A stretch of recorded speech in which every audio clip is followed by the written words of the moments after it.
చెప్తే నమ్మారా?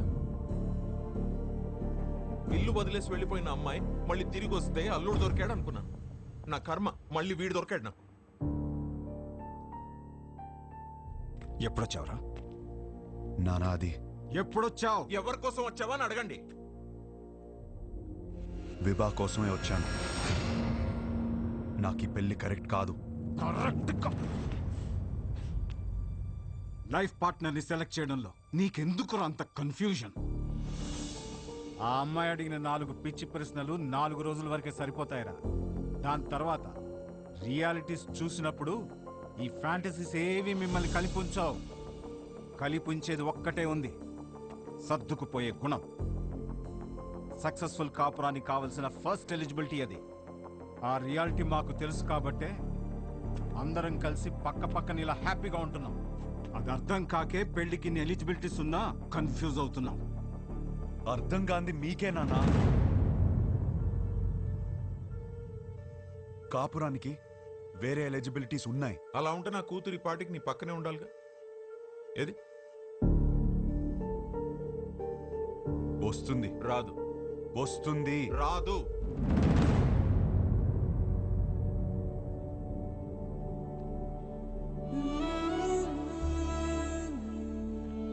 వీడినే నువ్వు కలవబోతుంది. గుర్తుందా పేరు? హర్ష. 3 రోజులు పెళ్లి వాడికి. ఎంగేజ్మెంట్ పెట్టుకుని అప్పుడు నన్ను వచ్చి కలిశాడు. ఇప్పుడు పెళ్లి పెట్టుకుని నిన్ను వచ్చి కలిశాడు. అసలు తిన్నగా రాడా వీడెప్పుడు? అయినా వీడి దగ్గరే నీకు అన్ని దొరుకుతాయని నమ్ముతున్నాను. Is it?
బ్రో, మేము సర్దుకుపోయి బ్రతుకుతున్నామని అర్థమైపోయింది.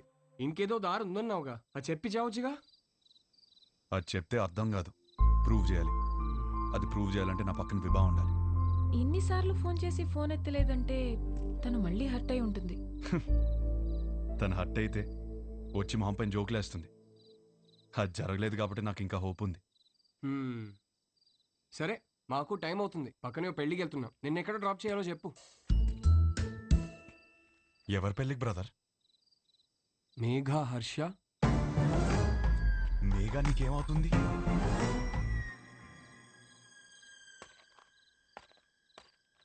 నా కజిన్ బ్రదర్ నువ్వు. నేను హర్ష బ్రదర్.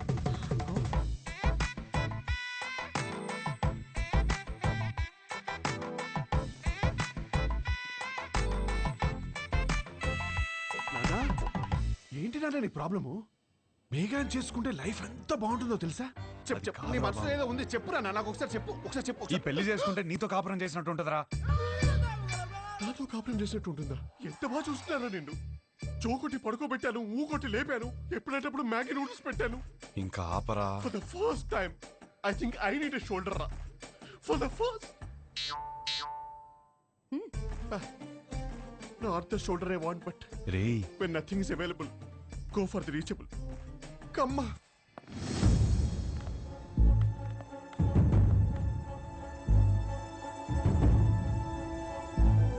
నీకు విభా తెలుసా?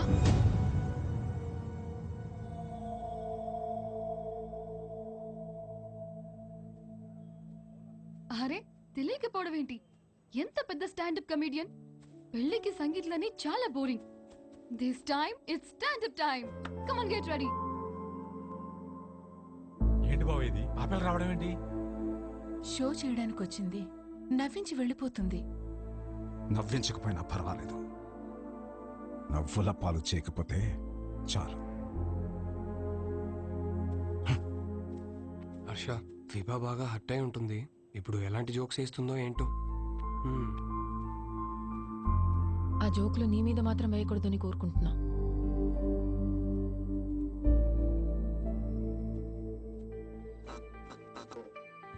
ఇండియన్ హిస్టరీలో, జాగ్రఫీలో, ఫిజిక్స్లో, కెమిస్ట్రీలో ఫర్ ద ఫస్ట్ టైం పెళ్లిలో స్టాండప్.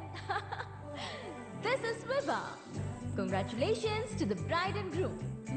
Thank you. మా బతుకు బస్ స్టాండ్ అవ్వకుండా కాపాడేదే మొగుడు పెళ్ళాల జోక్స్. అమ్మా తల్లి, మామే జోకులు వద్దమ్మా. అరే వద్దమ్మా. వద్దా? వద్దు. సరే, నా గురించి చెప్తా. నా లైఫ్ లో నన్ను బాగా ఇన్ఫ్లుయెన్స్ చేసిన ఒక వ్యక్తి ఉన్నాడు. అతని పేరు సుబ్బు. మా నాన్న. మీరు అనుకున్నది కరెక్టే, తన పేరు సుబ్రహ్మణ్యమే. కానీ నా కథ వింటే సుబ్బు అని పిల్లడమే ఎక్కువ అని మీరే ఫీల్ అవుతారు. రియలీ అంత టార్చర్ పెట్టాడు. ఇదే మాట సుబ్బుని అడిగాను అనుకోండి, వీడొద్దు వాడొద్దు అని నేనే టార్చర్ పెట్టానంటాడు. మరి పెళ్లి కొడుకుల్ని పేక ముక్కల్లా చూపిస్తూనే ఉన్నాడు.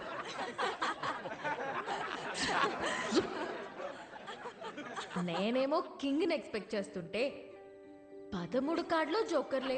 13 జోకర్లనే చూపిస్తుంటే నేనేం చేస్తాను? అప్పుడొచ్చాడు నా రాజకుమారుడు.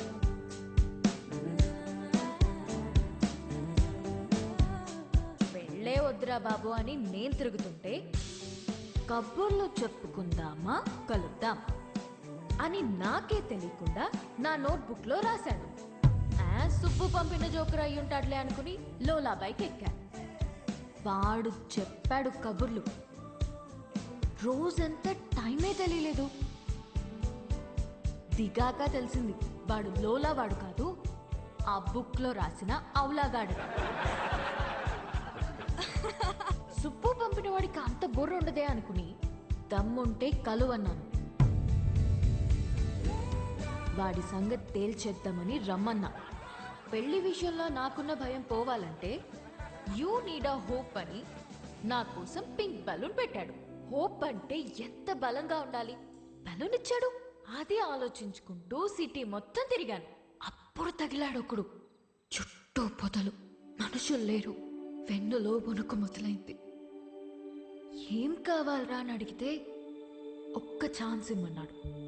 ఎలాగో ఎస్కేప్ అయ్యి ఇంటికొచ్చాను గాని వణుకు మాత్రం తగ్గలేదు. ఎవరితోనైనా మాట్లాడితే భయం పోతుందని కాంటాక్ట్ లిస్ట్ మొత్తం వెతికాను. ఎవరికే చేయాలనిపించలేదు. సుబ్బుకి చేద్దామంటే అక్కడికి ఎందుకు వెళ్ళావు, అక్కడేం పని నీకు అని మొదలెడతాడు. నా సిచ్యువేషన్ని అర్థం చేసుకోడు. సడన్ గా ఒంటరిగా ఉన్నానని అనిపించింది.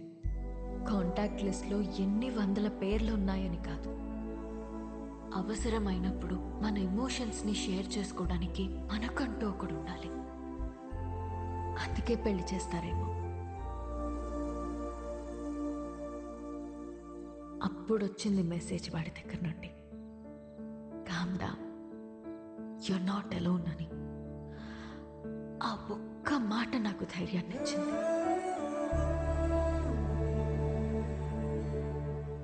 నిద్రపోయే వరకు జోజో పాడమన్నాను. పాడుతూనే ఉన్నాడు. చాలా రోజుల తర్వాత ప్రశాంతంగా పడుకున్నాను. కొన్ని సంవత్సరాలుగా మా నాన్న వల్ల లోపల పేరుకుపోయిన భయాలన్నీ ఒక చిన్న పిట్ట కథ చెప్పి అలా తీసేశాడు.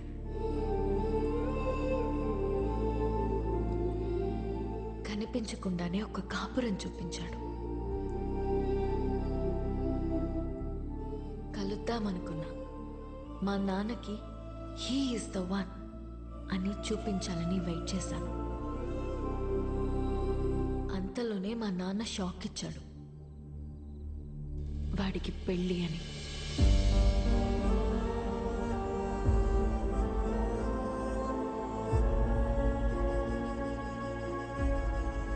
ఎప్పుడూ లేనిది నా కళ్ళల్లో కన్నీళ్ళు. వాడు నన్ను మోసం చేశాడని కాదు, ఎప్పుడో నేనన్న మాట పట్టుకుని వాడు నా కోసం వచ్చాడా? నా కోసం ఒకడు పుట్టుంటాడు అనుకున్నాను, కానీ నా మాటల్లోంచి ఒకడు పుట్టొచ్చాడా? పడిపోతున్న నన్ను నిలబెట్టడం కోసం అంత తాపత్రయపడ్డా? హోల్డ్ యువర్ స్మైల్ అన్నాడు. నా కోసం తన ఫ్యామిలీని ఒప్పించాలని ఒంటరిగా కష్టపడుతున్నాడా? వాడి గురించి తలుచుకుంటుంటే ఇప్పుడు కూడా కన్నీళ్ళు ఆగట్లేదు.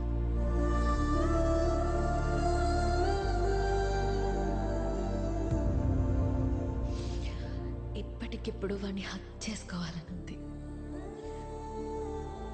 కానీ వాడి హక్ నాకు ఈ లైఫ్లో దొరుకుతుందో లేదో తెలియడం లేదు.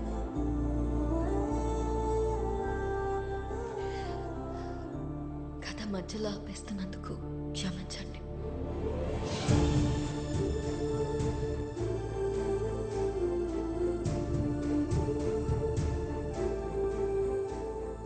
ఆగో.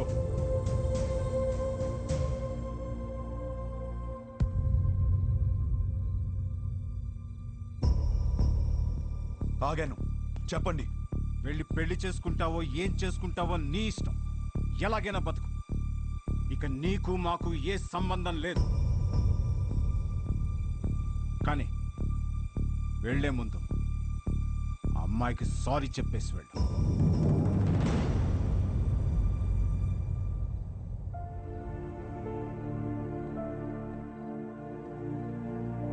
చూడు మేఘా, నీకు సారీ చెప్పాలా లేదా విభాని ఎందుకు పెళ్లి చేసుకోవాలి తెలియాలా?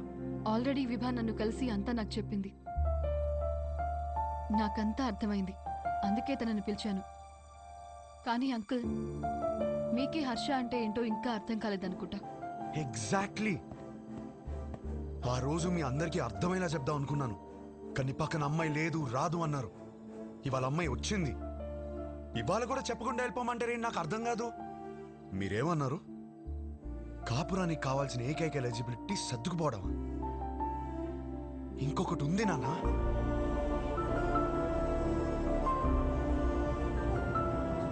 విభా మాటల్లో కనిపించిందే రొమాన్స్. అది అసలైన ఎలిజిబిలిటీ. విభాన్ కలిసి మొదటి రోజే అడిగేసింది, what you expect from a married life అని. నేను ఏదోలా ఏదేదో అనేసాను, లవ్ అని కూడా అన్నాను. కానీ ఆ తర్వాత తెలిసింది లవ్ కన్నా గొప్పది రొమాన్స్ అని. నా లైఫ్ అంతా రొమాన్స్ తో నిండిపోవాలి. అంటే ఏంట్రా, మేమంతా రొమాన్స్లు చేయకుండా కాపురాలు చేస్తున్నావా, పిల్లలు కనేస్తున్నావా? మామయ్య మీకు ఎలా చెప్పాలి? మీకు ప్రేమ అంటే అర్థమవుతుంది, రొమాన్స్ అనగానే ఏదో బూతులా మాట్లాడతారని నాకు అర్థం కాదు. రొమాన్స్ అంటే గదిలోకి వెళ్ళి తలుపులు వేసేసి 10 నిమిషాలు ముగించే పని కాదు. రొమాన్స్ అంటే ప్రేమని చూపించడం. ప్రతి ఒక్కళ్ళు ప్రేమిస్తున్నానని చెప్పేవాళ్లే, కానీ ఎంతమంది ఆ ప్రేమను చూపిస్తున్నారు? ఎరా, ఎవరు చూపించట్లేదని ఎట్లా అంటావు? మేము చూపిస్తున్నాం ఇక్కడ. ఏంటి సార్ ఏంటి సార్ ఏంటి సార్ ఎలా చూపించారు? గిఫ్ట్ తెచ్చి తీసుకో అని టేబుల్ మీద పడేశారు, అలానా? కాస్ట్లీ గిఫ్ట్ ఇచ్చారని మీరు పొంగిపోవడం కాదు సార్, దగ్గరికి వెళ్ళి ఆవిడ పొంగిపోయేలా ఇవ్వటంలో ఉంది ప్రేమను చూపించటం. అప్పుడు 10 రూపాయలు గిఫ్ట్ ఇచ్చినా సరిపోతుంది. పెద్దవాళ్ళతో ఏంట్రా ఆ మాటలు? మాకు ఆ మాత్రం తెలీదా? మొగుడు పక్కనున్నంతసేపు కోట్లు సంపాదించు, లగ్జరీ కావాలంటారు. సంపాదించడానికి వెళ్తే నువ్వు పక్కన లేవంటారు. కాస్త ప్రేమని చూపించడం తెలిస్తే రెండిట్లో ఏదో లగ్జరీ అని తెలుస్తుంది కదా. లేదా అన్ని ఒకరి దగ్గర దొరకవని స్టేట్మెంట్లు ఇస్తారు. ఒకరి దగ్గర దొరకకపోతే ఇంకెక్కడ దొరకదు సార్. ఇద్దరు సంతోషంగా ఉండాలని పెళ్లి చేసుకుని ఒకరినొకరు బాధ పెట్టుకుంటున్నారు.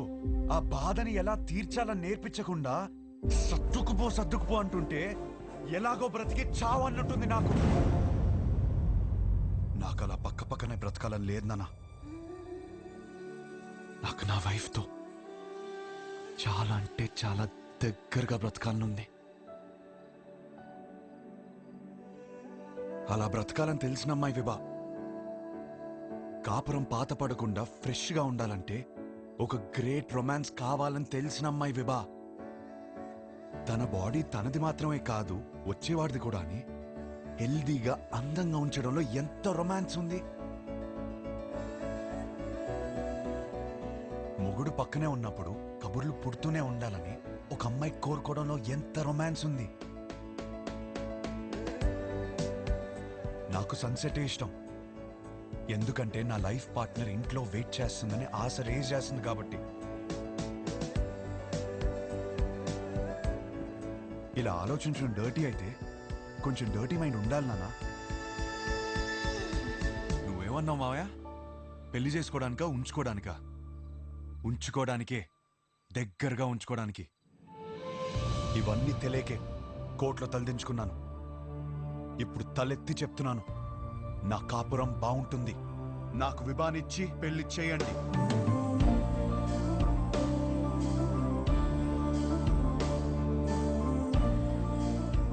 కాలు పట్టుకుని ఒప్పిస్తాడనుకుంటే మెడ పట్టేసుకున్నాడేమిటి?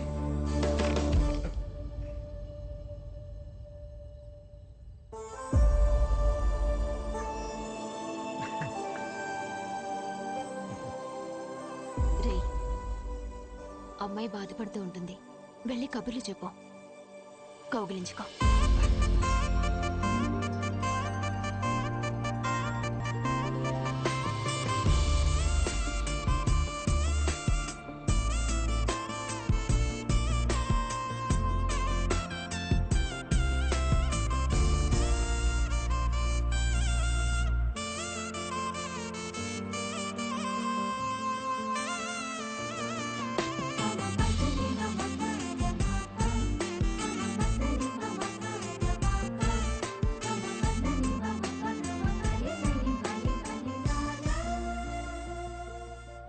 కౌగిలించుకోమంది, ఇంకా కబుర్లు చెప్పుకోమంది. ఇంకా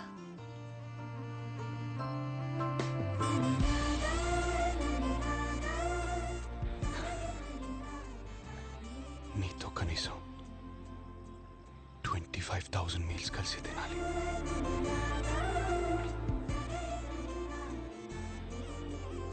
9,000 నైట్స్ కలిసి పడుకోవాలి.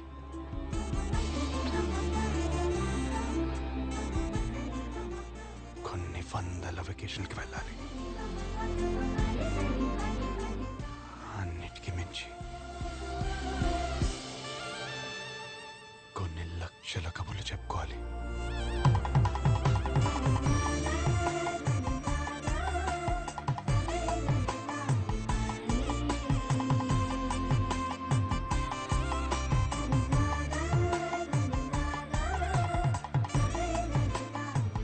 అయ్య గారు, పెళ్లి చేసుకుందామా?